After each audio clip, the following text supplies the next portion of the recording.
Hello and welcome to Tech Solutions. Today I'll show you how to share your screen in Discord.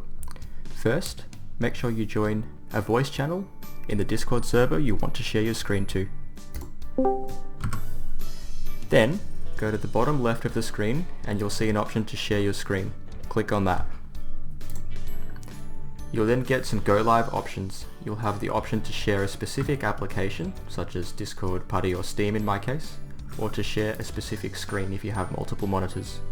I'll choose to share a screen.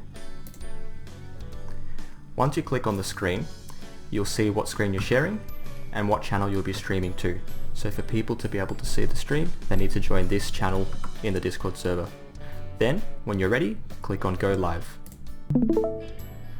You'll hear that sound and you'll see a little window in the bottom right appear which shows that you're live.